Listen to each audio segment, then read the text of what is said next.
Names of Pod. From Atlanta, the city keeping Georgia blue in 2022. it's the 9 Billion Names of Pod with Dan Bauman and Michael Reed. I'm Dan Bauman. I'm person, woman, man, camera, TV. So let's talk about some stuff. What is this thing podcast that we do? I've forgotten. It has been a minute, yeah.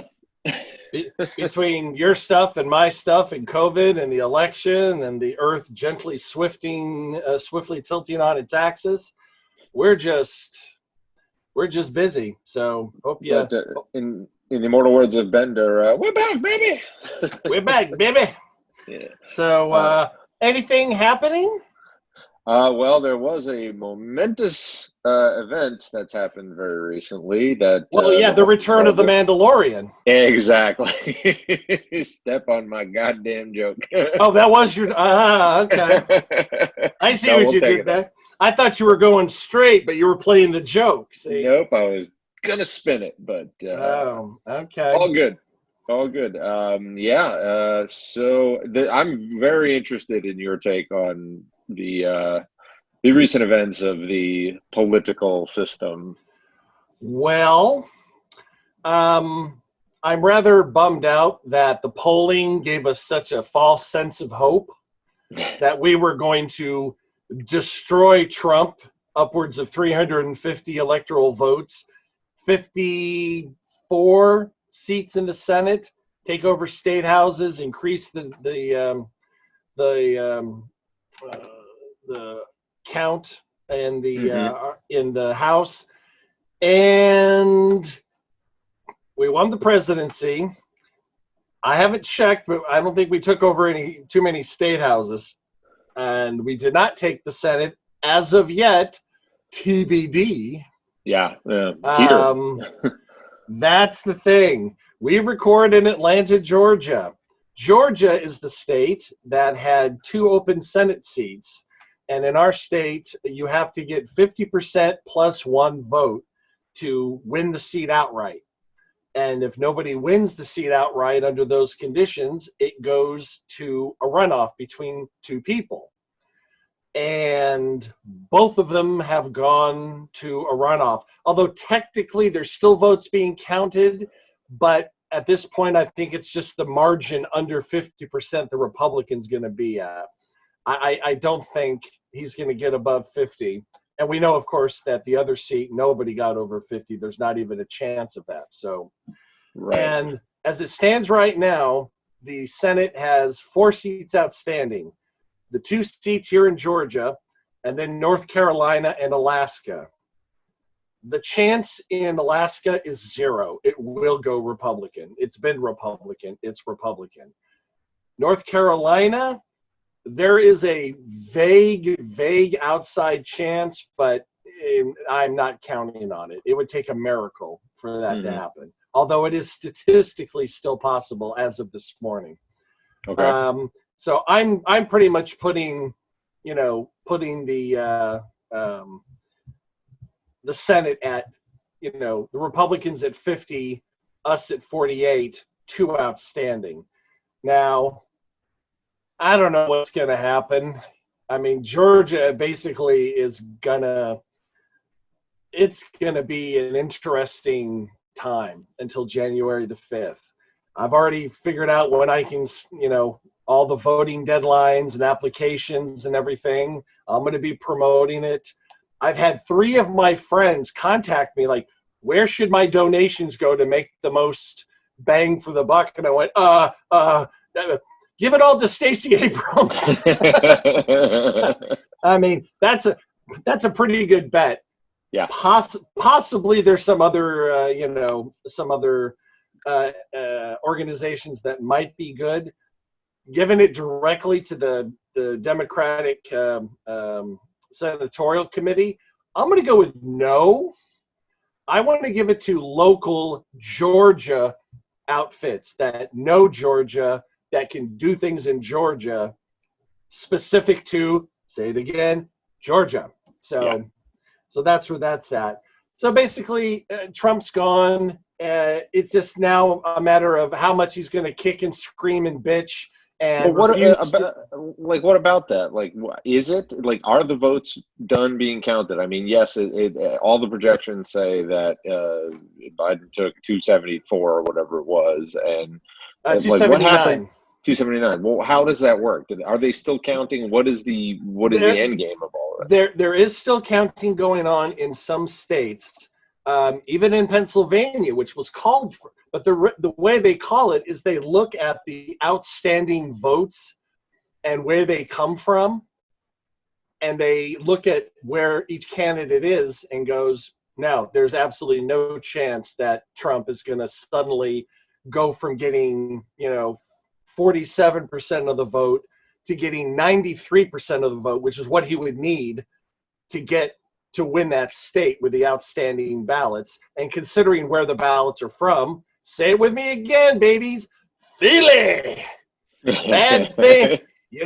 Gritty's there. He's punching you in the fucking nuts if you don't vote. So Gritty's on it. Yeah, Trump really disrespected Philadelphia, and they're like, oh, fuck around and find out, dumb Donnie. And he did, and they have, and it's on. So well, that's the thing I said was, gee, the guy who shit all over John Lewis wasn't so popular in Georgia. How is that possible? Gee, who else did he shit on even more than John Lewis? John McCain. What state? Now, if I remember correctly, Arizona's already been called, and his widow supported Joe Biden. Yeah. A Republican widow supporting Joe Biden. That's got to tell you something. Yeah. Look at what Ted Cruz, he basically got, his manhood stripped away and locked in a mason jar. And he supported Trump. He curtsied. He just prostrated himself in front of Trump. So apparently there is a line which you can cross with some Republicans, and insulting their, dead father, dead husband, dead senator, they don't take to that too kindly in Arizona. Now, votes are still being counted in two that haven't been called, which is North Carolina and Georgia. So North Carolina, like I said, Trump's going to get that. That's going to be his, and that's fine. It still won't get him anywhere near 270, so, we're fine in that regard. It's just what's going to happen with the Senate seat, which will probably go Republican. It's not mathematically possible for both to get 270, is it? It is. It absolutely is. I was wondering about that. Making people were talking about this scenario because there are two, I want to say it's Maine. No, it's Nebraska that has, I think, 2 electoral votes, and they split it by district. So it is entirely possible to get exactly, with a combination of states, to get to each person be 270. And I believe at that point, it goes to the House, and they vote on it. But it's a whole big, long thing, which I basically have been just dying over the last 2 weeks. And now that it's not a possibility, we're fine. Let's put it this way. At the end of this whole result, if things go a certain way, Nancy Pelosi could become president. No shit. It could happen. Huh. It would take about 9 or 10 specific things and people being obstinate. Right. But it could happen. So, but it's not going to happen. Right. Nancy Pelosi will be the Speaker of the House. And at this point, if the Democrats are amazingly able to pull out those 2 Senate seats, it's possible. I have hope, but not a lot. Yeah. I'm going to bust my ass, do anything I can to make it happen, but it's an uphill climb. The greatest thing about it is that Trump is not on the ballot for the special election. So a lot of the Trumpsters that wanted to make the libtards cry, they don't give a fuck about the Senate. They're Trumpsters. They support Trump. Now, will Trump come here and campaign for him?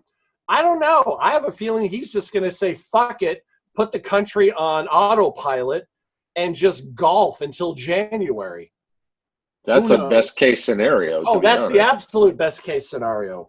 So Biden, what do you think Biden, happens this week? Like, is how much yelling and screaming, and how much of this stop? The counting of the votes and all that. Is it? no, the basically I've looked at the cases that have been filed already, and they're lacking two important things: Evidence? evidence and evidence. Yeah. There's, And logic.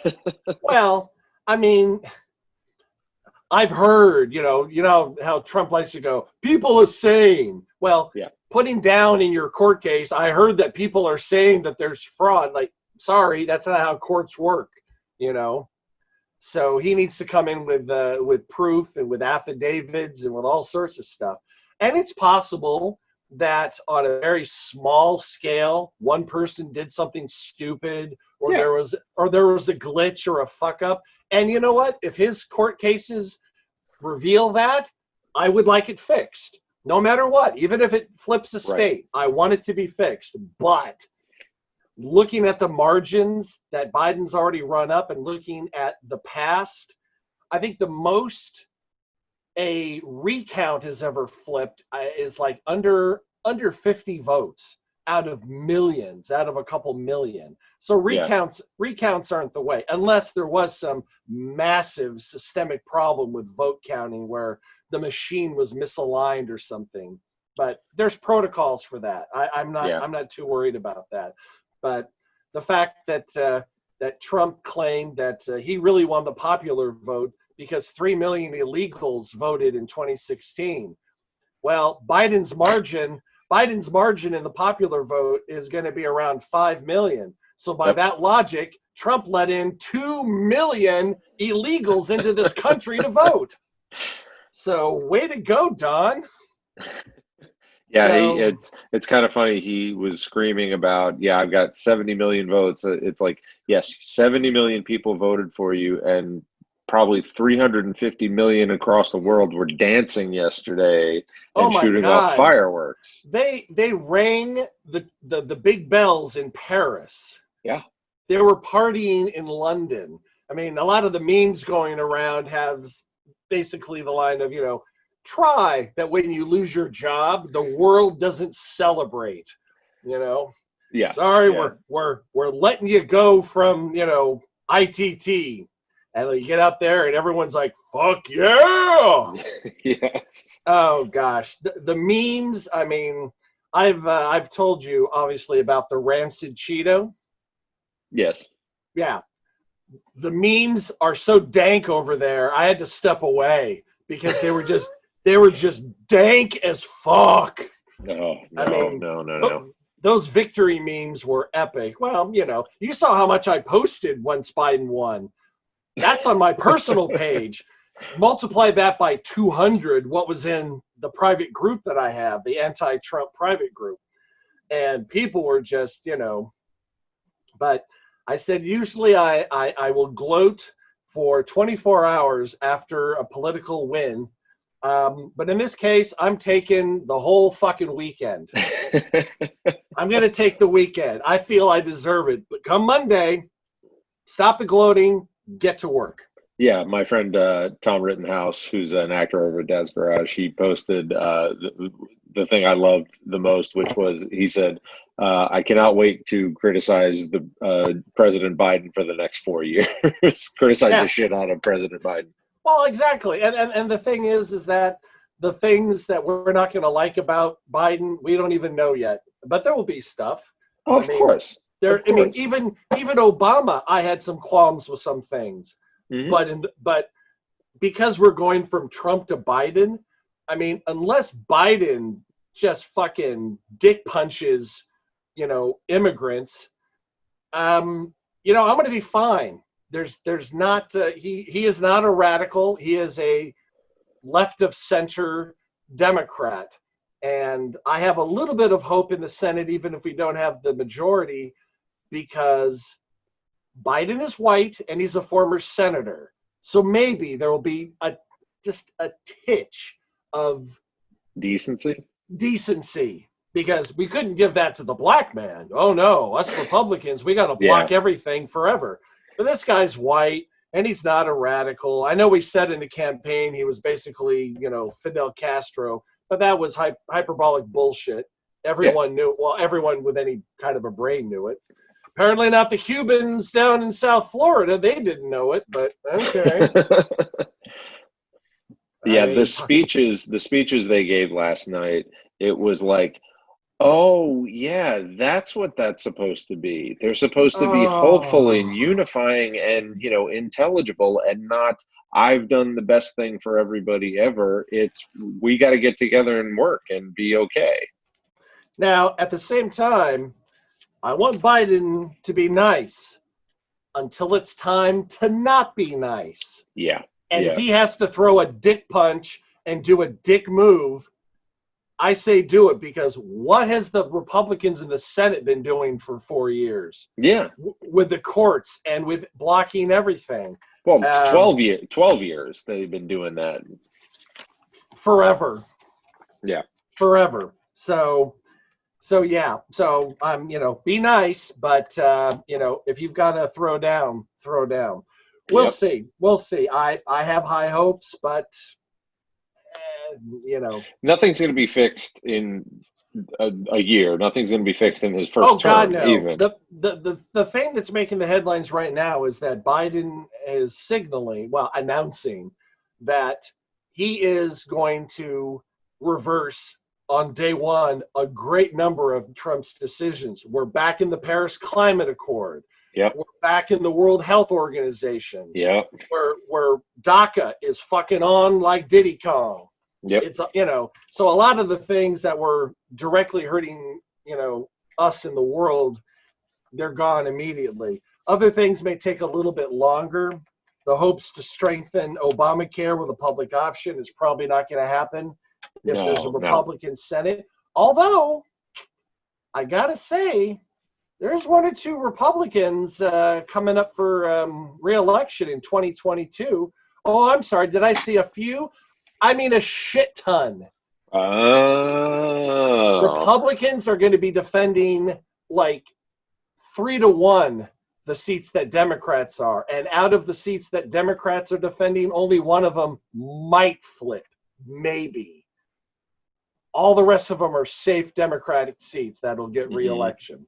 So there might be some playing nice for a couple of years. Well, it might be, I want to get reelected and I need to vote to expand Medicare, or expand get the public option or whatever. So. And we hope you forget all the shit we did for the last 4 years.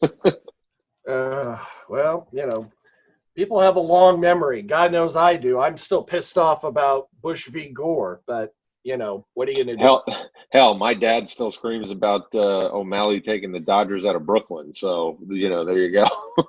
Good Lord. I'm not kidding. That is not a joke. That's, perfectly valid. Perfectly valid. So right now, this next 4 years is going to be trying to get us back to where we were, doing some healing and improving things a little bit. Monumental changes? No. Not until after the midterms. I don't see it happening unless we take control of the Senate. And even then, it's a 50-50 proposition. That means that Kamala Harris is basically just going to have to camp out in the Senate. Because anytime there's a vote, if it's the way we think it might go, although Joe Manchin out of West Virginia, he is a very conservative Democrat, and he's the one that has to be talked into a lot of stuff. That's why I was hoping we'd have like a 52-seat margin so that Kamala could go and do other things, and if Joe Manchin dips out on a vote, we're still good. Yeah, you were. I liked what you said, that Maya Rudolph should just get an apartment in New York for the next 12 years.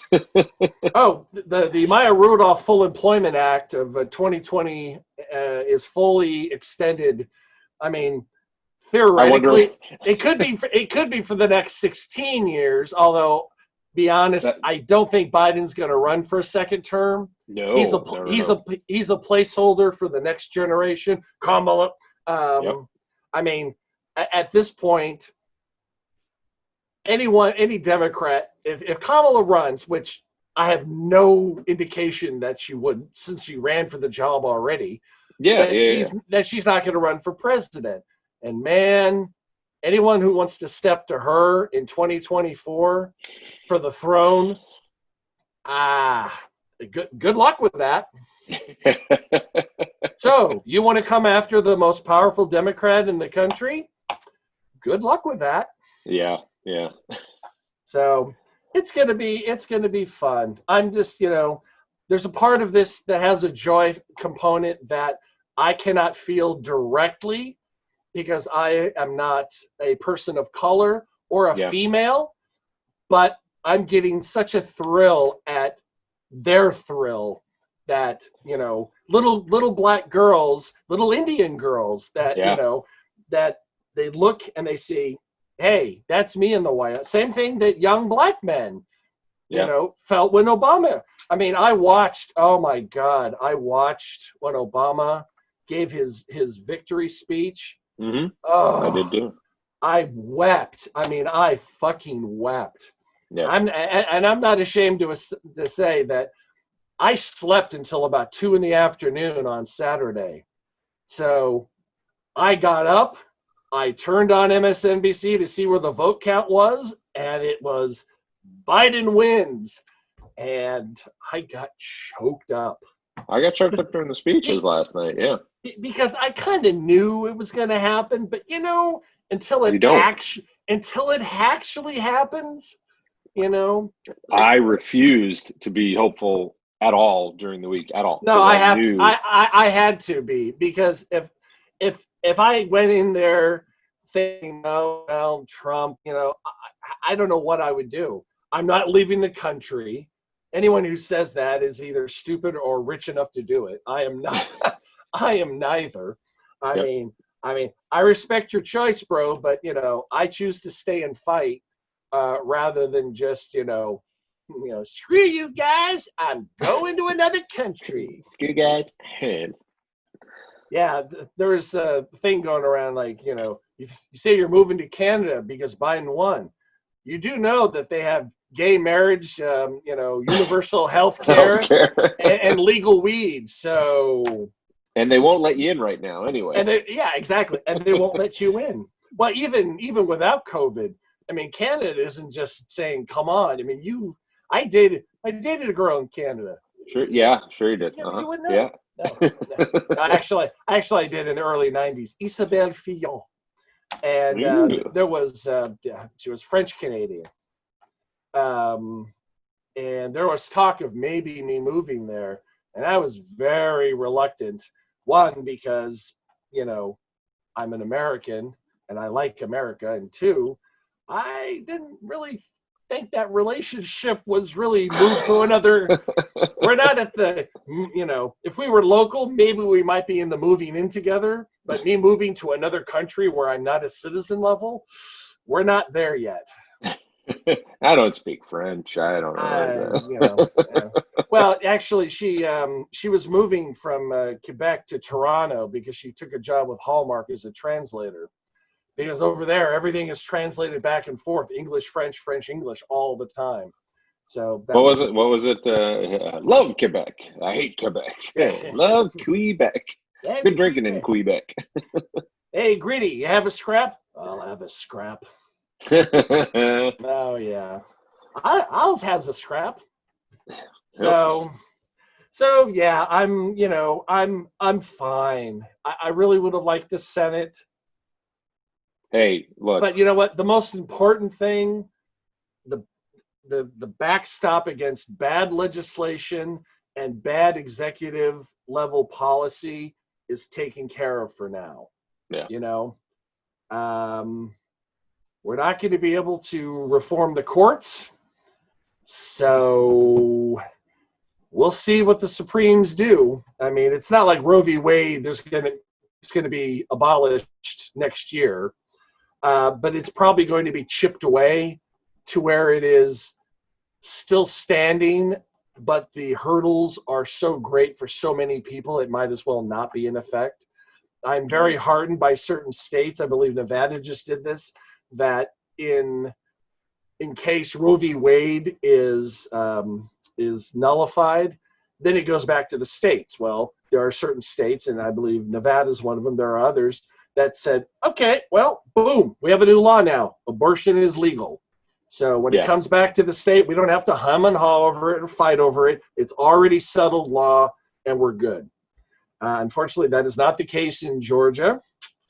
I don't think there's, God, where would we have to draw? If we were pregnant, Dan, where would we go? First of all, fucking Ripley's Believe It or Not would be our first stop. Yeah. But after that, for our abortion, dear God, we're in the man.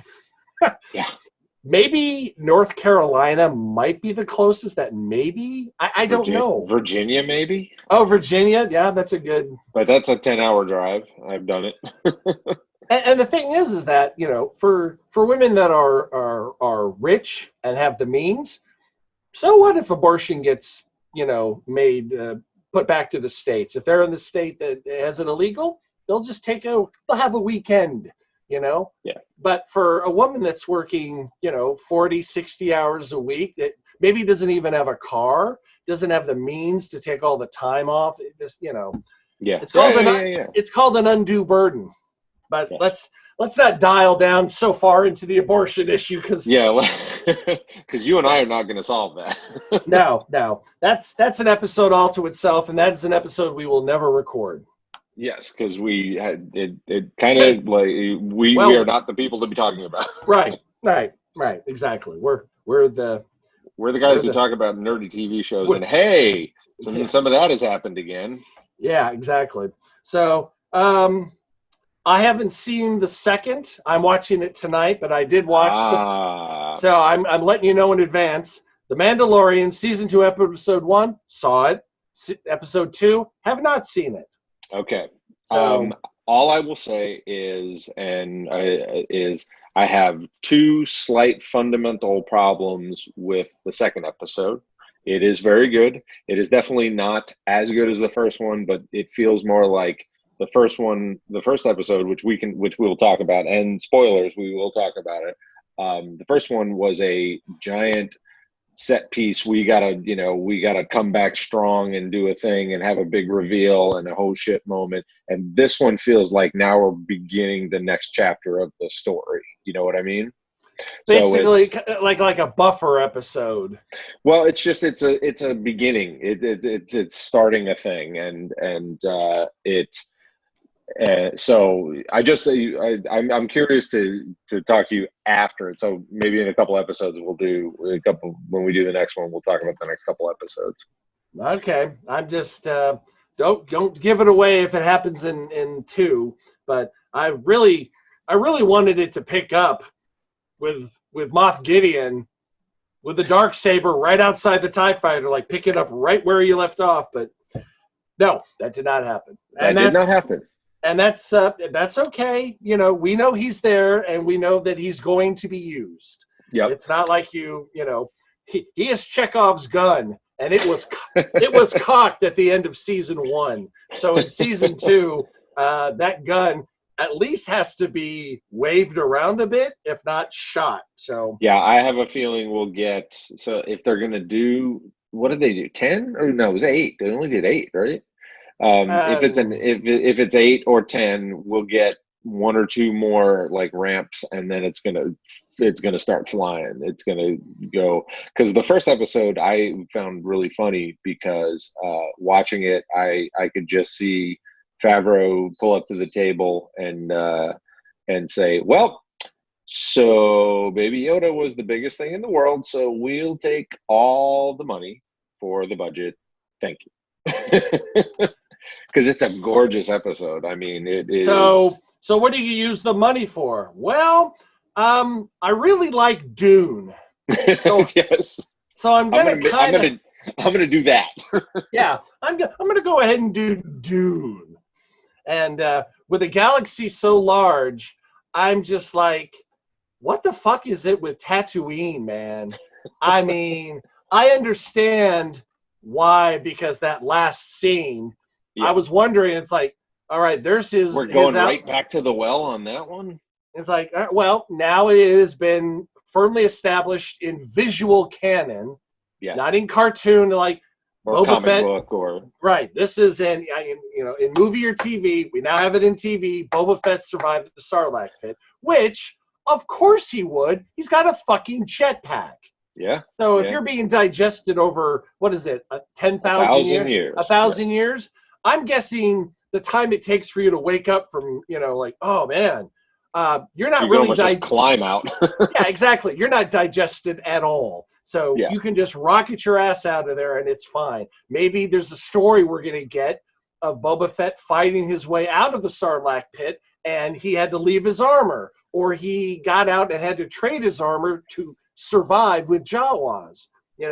There's already talk of a miniseries, like a Boba Fett miniseries. Ooh. For Disney Plus, like filming this week or something. So that's the big buzz after last week's.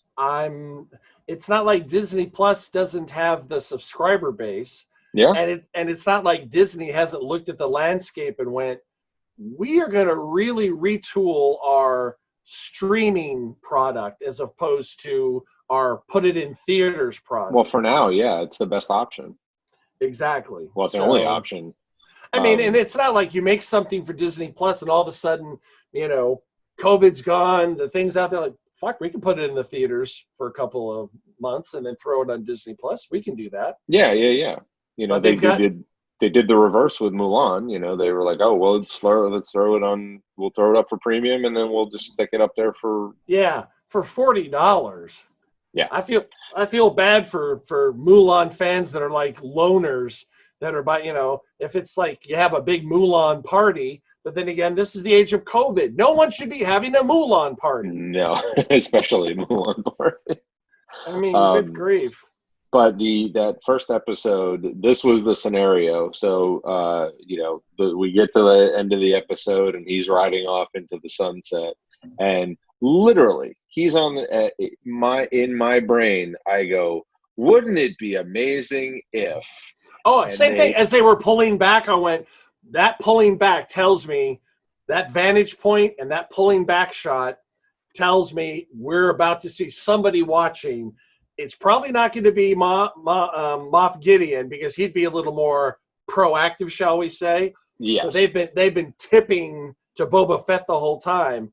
And they pulled back, and what happened, and it was funny because when they showed the back of him, I literally screamed at the TV and went, "Fuck you! Like, don't you dare tease me like this!" And then when he turned around and it was Tamara Morrison, I lost my shit. I inhaled so loudly I scared the cat. She ran behind the couch. All right, that's good. But the fact the big rumor all season, all summer was that it was going to be Ahsoka Tano from the Clone Wars. That's the big character everyone was expecting to show up, who was Anakin's Padawan, and she was in Rebels, and she became like a beloved. She's basically the Harley Quinn of Star Wars. She started in a cartoon and became canonized and became huge, and there were all kinds of crazy rumors of her showing up with Captain Rex, who was one of the clones from Clone Wars. And they were like, oh, it's going to be Tamora Morrison. He's going to play Captain Rex, and it's going to be Rosario Dawson as Ahsoka. And now I'm like, maybe she will show up. But they dropped that. And I was like, even if that's all we got of Boba Fett, if that's all we saw of him, I'm good. That's all I needed. Like, I just wanted to see that. It would be great to have a whole series, but if like just him going, yeah, I'm alive. Okay, the armor's good, and him walking into the sunset and like Kane and Kung Fu. Right. It's like having an after credits scene before the credits, and then that's it. Yeah. So, and quite frankly, this isn't the Boba Fett show. No. If Boba Fett becomes a thing, it needs to, like you said, be its own miniseries, and maybe in season 3 or 4 of The Mandalorian, maybe then weave him back in if you want, but let's get him let's get him out of the pit and Yeah. bring us up to date outside of the Mandalorian, because it takes more than an hour episode to get us to that. Yeah. And then it suddenly becomes, which Mandalorian are you talking about? It needs to be its own thing. Yeah, and I don't want that to be a flashback episode. You know, a flashback in somebody else's episode. I want to see that whole story play out. Right, And I right. think, you know, between Favreau and Kathy Kennedy and Dave Filoni, they're smart enough to realize, oh, this is gold. We can't just burn that in Oh no, 2 minutes of a 20-minute Mandalorian episode. I mean, there were people that were, you know, fighting for a Boba Fett standalone, but after the you know, the apparently lackluster box office of, you know, Solo. we wanted to make billions and billions and billions of dollars, and we just made billions of dollars. So that's a failure.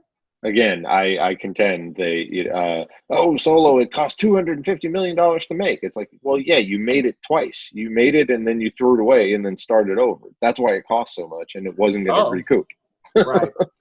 And apparently there's a little bit of rumor that we're going to get some more Solo. Yeah, I would again, if that's a Disney Plus series, do it all day long. Give it to me. I would love to see that. I'm not gonna, you know, there's all kinds of rumors, and you know how tight-lipped they are, and how obviously good they are at keeping secrets. So yeah, I had heard nothing about Boba Fett. you know, there was internet, you know, rumors, of course, that he's going to be in season 2, and at no point was I like, yeah, that'll happen. I mean, I was like, they'd be smart to do that, but season episode 1 is not what I expected that to happen. And it was funny because as the episode's going on, I was kind of explaining to Courtney, I was saying, you know, oh, well, there's been ages long, you know, decades long debate of what happened to Boba Fett. He went in the Sarlacc pit. Is he alive? Is he dead? You know, certain comics or books, like, they addressed it, and I think that was all thrown out in the Disney sale. So I was like, at least now we have an answer. Here's his armor. He must be dead. And then Filoni stuck it in my neck when he had him turn around. Right. Here's the thing, though. I mean, the fact that Boba Fett doesn't have his armor and his helmet's off is pretty fucking significant.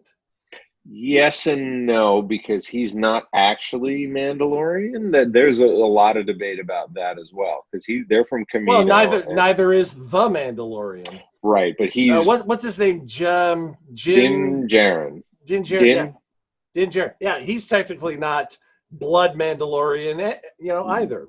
Right. Well, again, it's see, that's the one issue I have with the show, is they haven't really addressed what the parameters are for that working, because, like I said, in Clone Wars and Rebels, there's all, you know, they go to Mandalore. Everybody's walking around with their helmets. So when did this happen? Did this whole orthodox Mandalorianism happen during after the purge of Mandalore?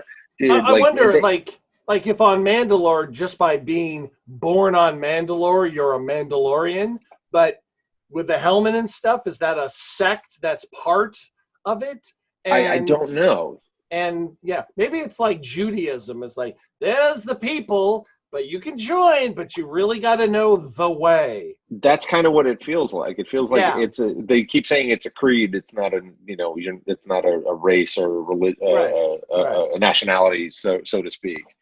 So I don't know. That's the one thing I wish they would get into. Like, explain why, because there's all kinds of evidence that, you know, that there's all kinds of evidence of people taking their helmets off. So I don't know. We'll see. Yeah. Another interesting thing happened. Actually, 3 things happened, of which I've only seen one. In the run-up, there was a spate of reunions happening. Yes. Online to benefit Democratic causes. Yes.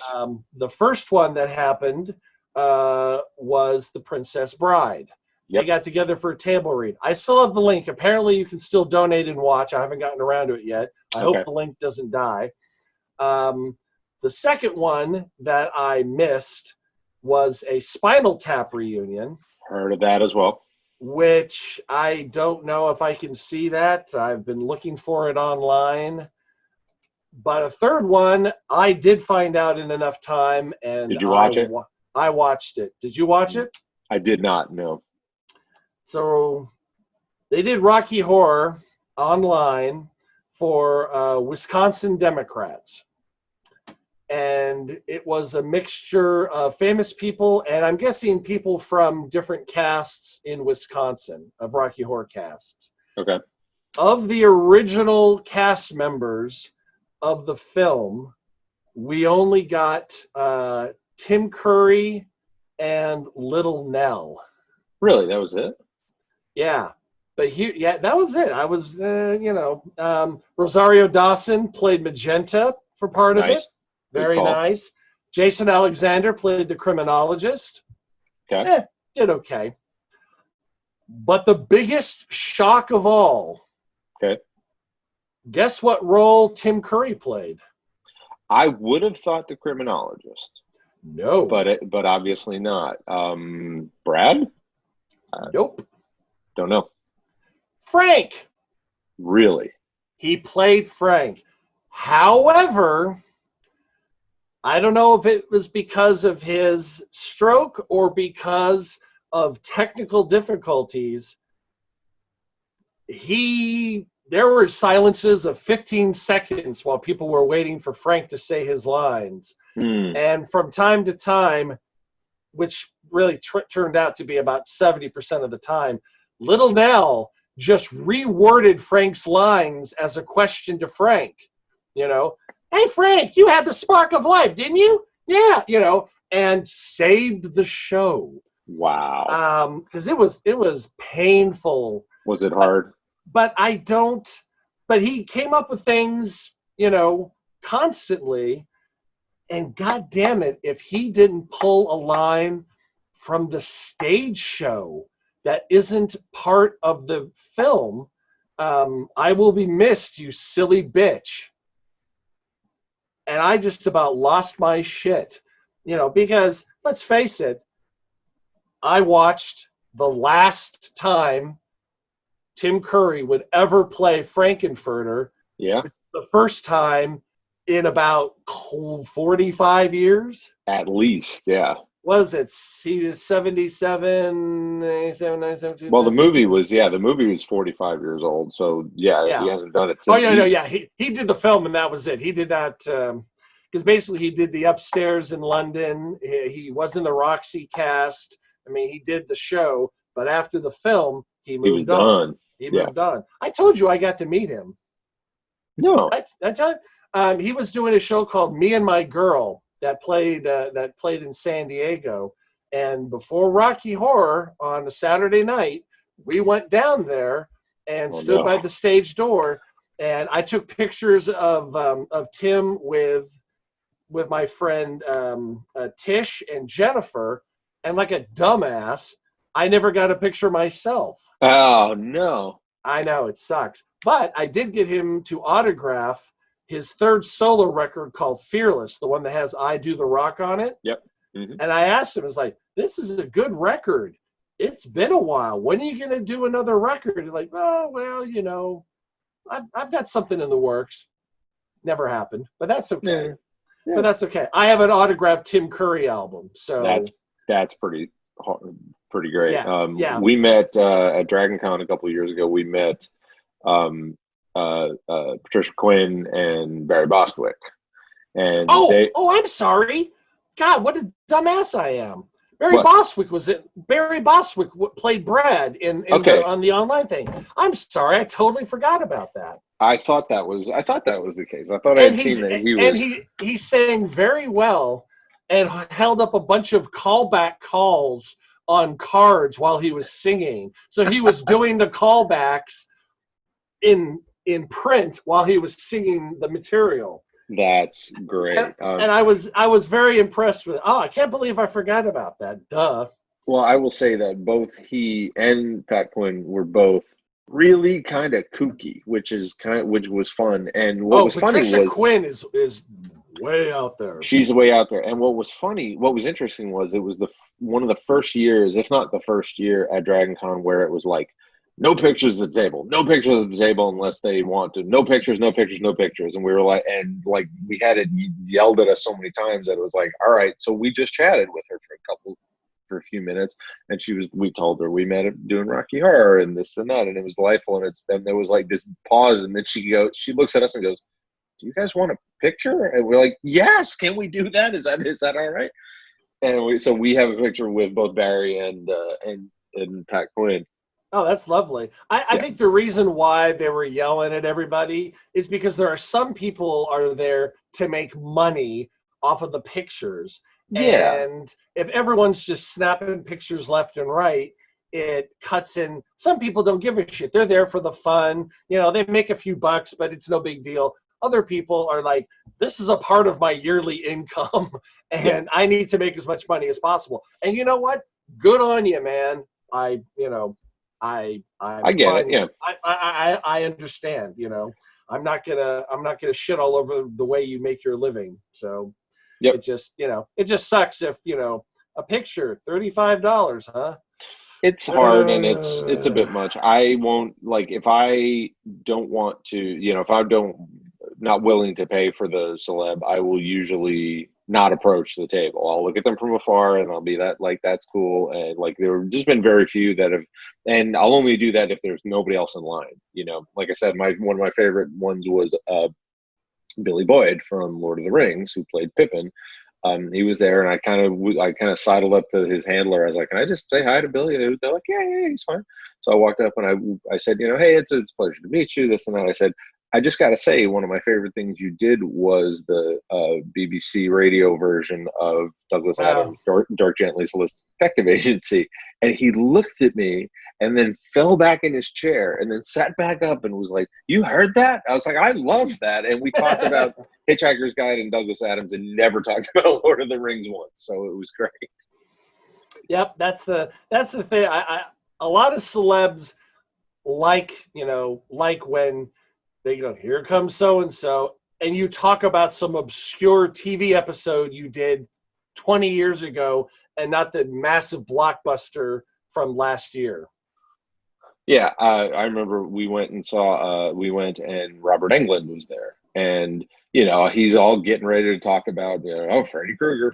Oh, V. Now I walked up and I was like, "Hey, you did a movie with my friend Wendy, 2001 Maniacs." He was like, "You know Wendy, she's great." And we talked about like people we knew and that's usually the best play, is to come in sideways. You know, yeah, it's going to be hard. You know, if I ever met Mark Hamill, it'd be you know a blubbering mess, but they don't always just want to talk about the one thing. So, but you never know. My first question would be, whose idea was it to Jay-Z brush that dirt off your shoulder in the second sequel series, you know, film, you know, right, where you're attacking, because that's a very relevant pop culture thing. I mean, that wasn't his. I doubt that was his. You know.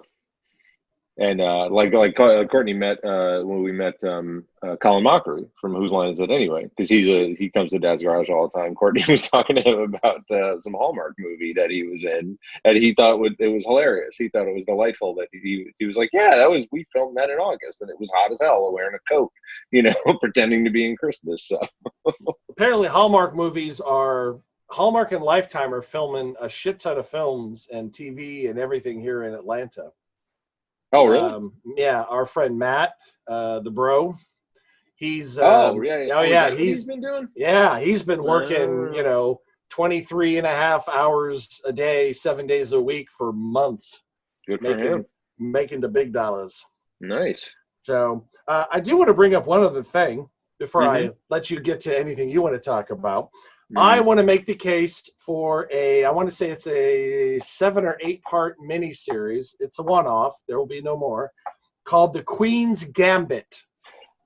I've seen that. I think we've put it on the list. Yeah, we have not gotten through that yet. It is phenomenal. Okay. That's all I got to say. Anya Taylor-Joy, you might know her from The Witch and The New Mutants. Yep. Yeah, wasn't Um, she? Was she the girl? She was in not Split. Yeah, Split and yes, Glass. Okay, yes, that was her. yes, Okay. yes. She is. There's something about her eyes when she's at a chessboard and she looks up at you without tilting her head up. Her eyes do something to you. It's hypnotic what she Hmm. can do. So yeah, I'm thoroughly digging that. I may actually rewatch it. It's really Okay. really good. Wow. Wow. So it's basically about a chess prodigy, and it takes place.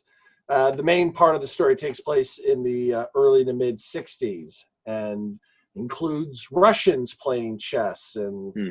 it made me want to dust off my my nice jade chessboard that I I have saw that. Yeah. that I I haven't. have. I know how to play chess. I do not know how to play chess well. So I don't. You know what I Right, mean? Like I know right. how it works, but I don't know how to do it. There are people that play chess that can know how good you are by the first pawn you move out. Yeah. All right, I've got them, and that's what's going. That's what's Yeah, they're going on 10 there. moves ahead, and it's like, no, I have no idea. I can't do that. My uncle could do that, but I can't do that. Yeah, well, it's a good show. I recommend it. So, one thing we've watched recently, and we're just getting through, which I don't know if it's available here yet. Have you watched What We Do in the Shadows? Oh yeah, The movie and the series? yeah. The series is on FX here. Right. There is another companion series to that universe. What? It's called Wellington Paranormal, and it follows the Yes. two cops who from What We Do in the Shadows, and it's like the X-Files, and it's wonderful. I was hoping it would be a Guillermo spinoff. No, that'll be season 3 is what that'll be, but this I is the mean, two cops I and mean, I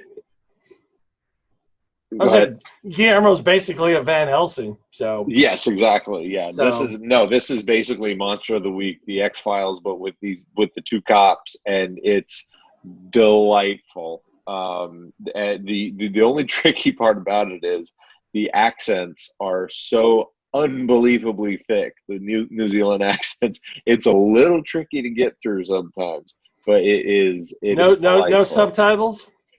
No, I don't think so. Maybe like once or twice for a gag, but no subtitles. But Okay. it's shot in the style of Cops.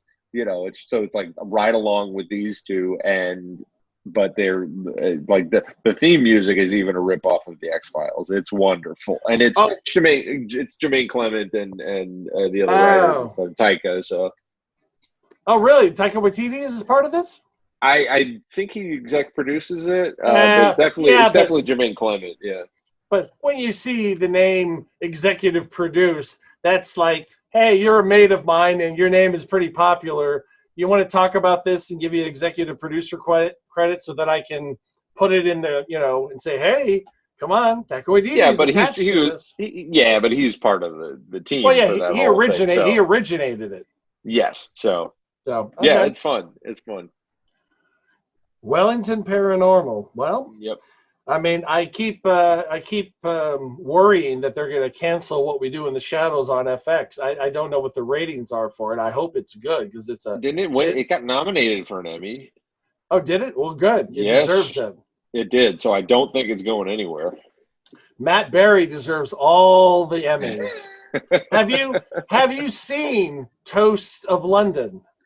No, I have It not. it is the most Matt Berry that Matt Berry has ever been. He played.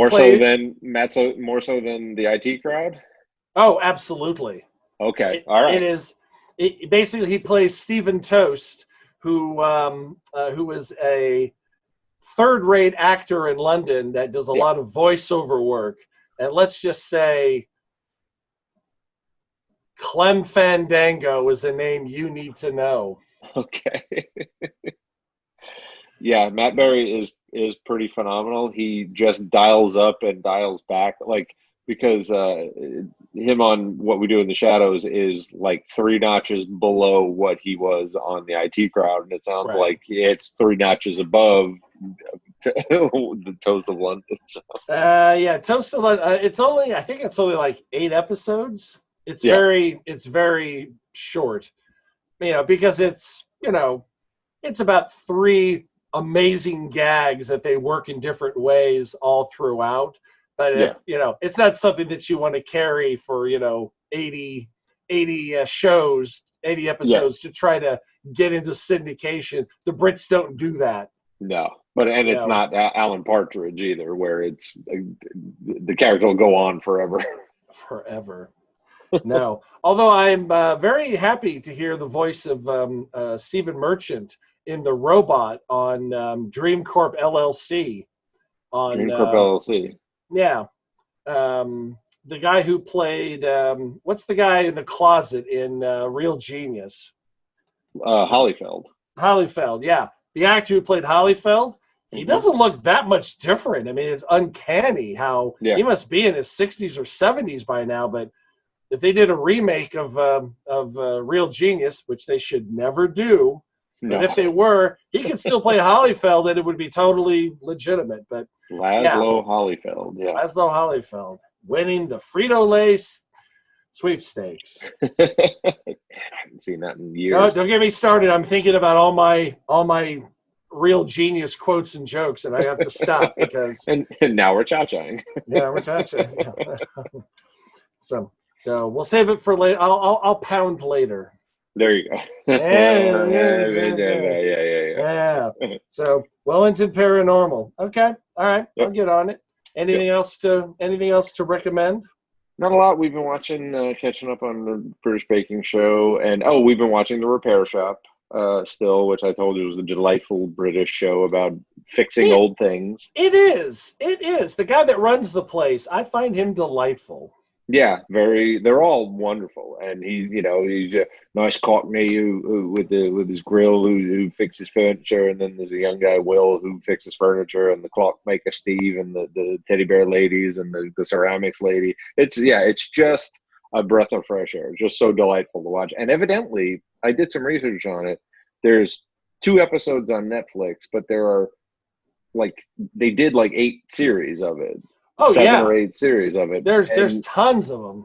And every time I'm watching it, it keeps popping up on. It keeps saying, "Oh, this season will not be available. Will only be available until December 1st." And it's like, does that mean it's going away? Is it going somewhere else? So where are the rest of them? No, it means the licensing for it. Right? But Because where the hell's it going? Because I want to well, watch the rest of it. well, don't know. Don't know. That's the thing that I don't trust about streaming, because it takes me a while to get to stuff.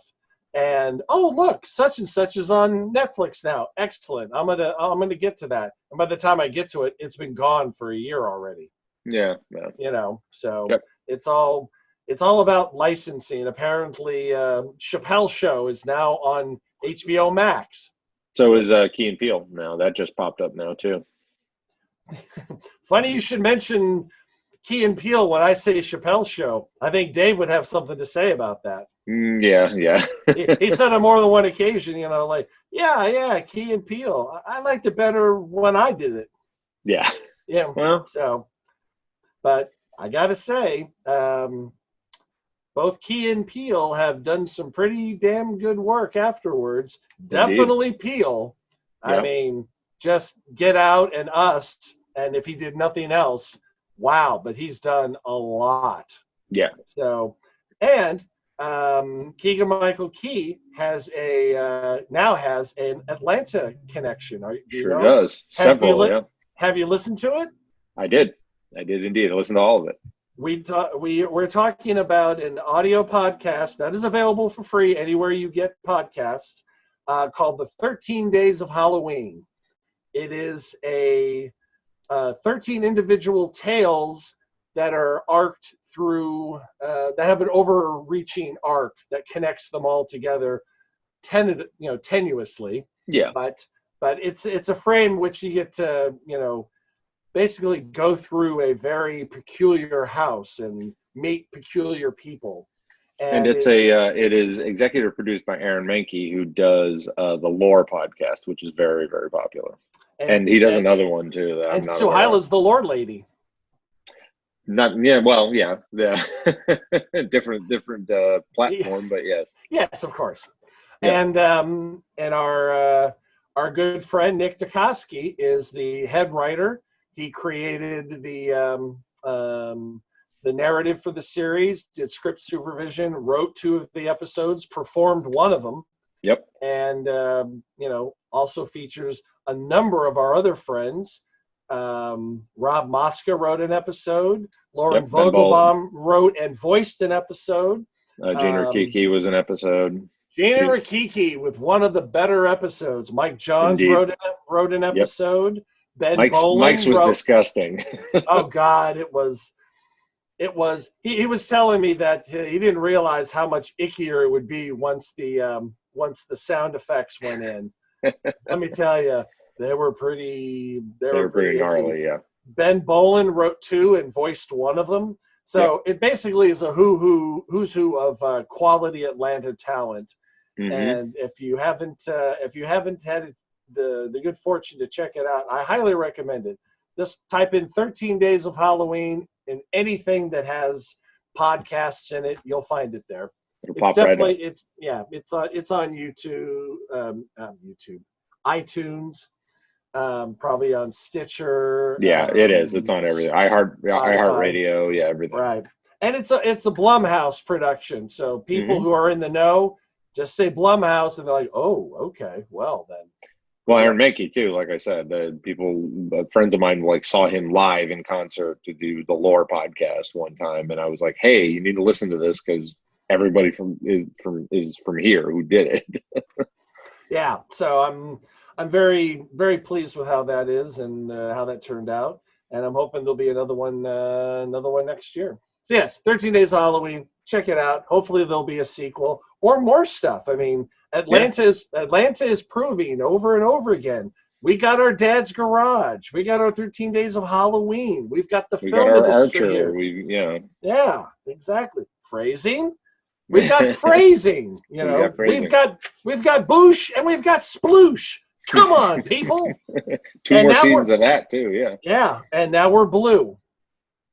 Hopefully not temporarily, but now we're purple, blue. But we're almost blue. Yeah. No. We're blue. We're already blue. Now, okay. Blue just inside of blue. Yeah. And we'll see. At the very least, we are now a battleground state. Everyone's always talking.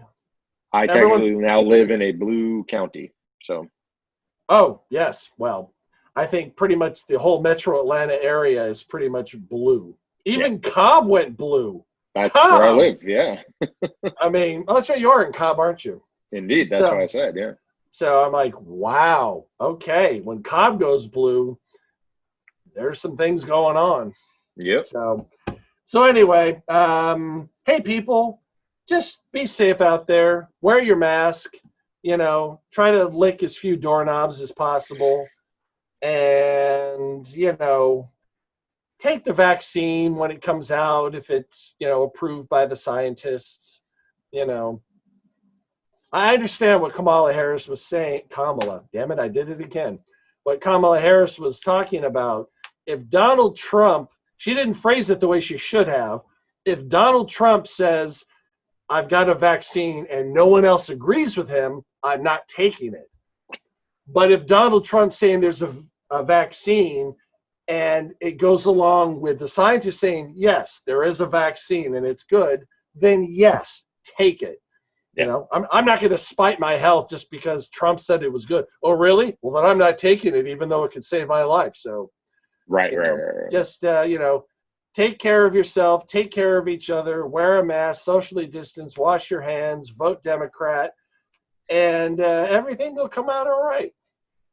All right. And the way that I'm probably going to vote in January is... Medication time. We ran out of time. I will tell you next week. The 9 Billion Names of Pod is conceived, written, and performed by Michael Reed and Dan Bauman. Abdul Benny Hassan as the sound of splintering wood. Research, transportation, and exasperated looks by Courtney Loner. Technical assistance by Cubase, Pro Tools, Skynet, QLab, DeepThought, Big Brother, and Eddie, your shipboard computer. Financial consideration provided by the Wayne Foundation, Stark Industries, the Piranha Brothers, and Lexport. Legal counsel by the Offices of Howard, Howard & Fine. It's not pronounced Kamala, it's Madam Vice President. Ha-ha! Aha! Original music was written by Tim Aker. This podcast was sponsored by Deep Shag Records and is a production of Audio Primate. Throw us a couple stars on iTunes, why don't you? Listen, watch on YouTube, stream us on Spotify, listen on Soundcloud, stream us on Stitcher, like us on Facebook, follow us on Twitter, or email us comment@billionpod.com. Until this happens again, I'm Dan Bauman. I'm Michael Reed. LZ!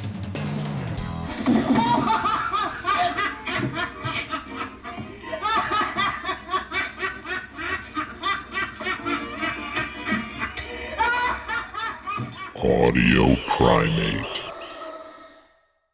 Go let for me it. know when I can say it. Do it. We ran out of time. When are you going to tell us? God damn it. It's been a minute, yeah. I know, it's been a while. Take two.